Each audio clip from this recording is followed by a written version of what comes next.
Hi, and welcome to the first ever edition of Eating Without Heating. Today I will teach you how to make cashew mango thumbprints, as well as psyllium pudding and raw eggnog. Now in order to make these recipes you will need to have a food processor and a blender. I have here a Vitamix and a Cuisinart. These are very good machines, but they are expensive and you don't need a Vitamix or a Cuisinart in order to make this. You'd simply need to blend it for a little bit longer than I do. So first on the agenda is cashew mango thumbprints. This will require some cashews, some dried mango, some dates, some dried apples, and a little bit of salt, and that's about it, and just some things to garnish with.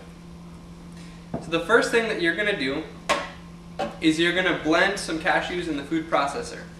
It's a good rule of thumb to always blend nuts first.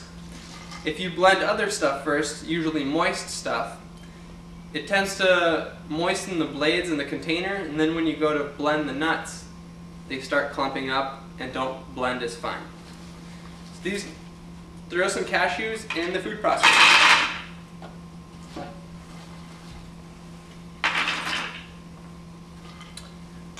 You want approximately enough to cover the blades. And then you blend.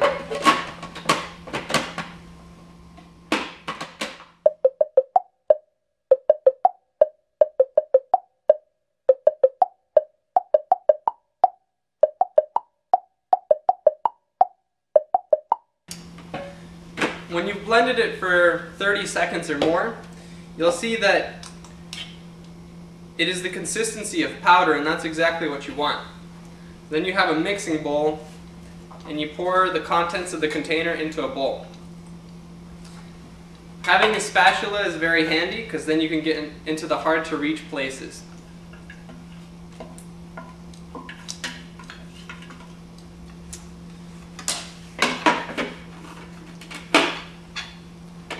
Now in order to make a crust that'll actually stick together so we could actually make thumbprints out of them, we need something sticky.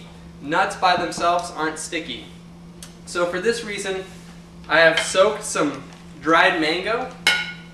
Now I soak this in order to help the food processor blend it, because dried mango on its own is very tough, and it's kind of hard on processors that aren't Cuisinarts and Cuisinarts as well for that matter.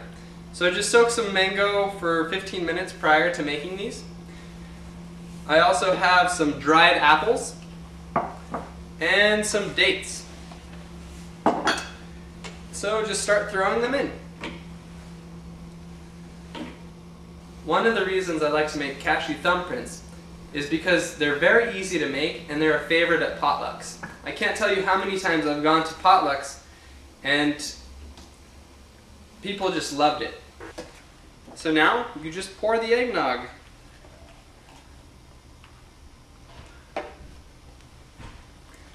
It might be kind of nice to decorate it with something. I have here another tangerine. I'm just going to slice it with the peel this time. And make it kind of tropical. And yeah, you've read my mind correctly. Here's another sprig of mint. Isn't this beautiful? And how easy was it to make? Probably took only 15 minutes. And now you have a whole meal, 3 ways to impress your friends and people who don't necessarily even eat raw food. It's very easy and not time consuming. Thank you very much for joining me on this edition of Eating Without Heating. Join me next time when we will learn how to make savory foods that are good for the holidays. And until then, enjoy eating what you're eating. This is really good.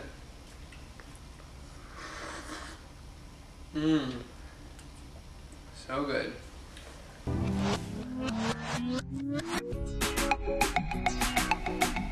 Thumbprint.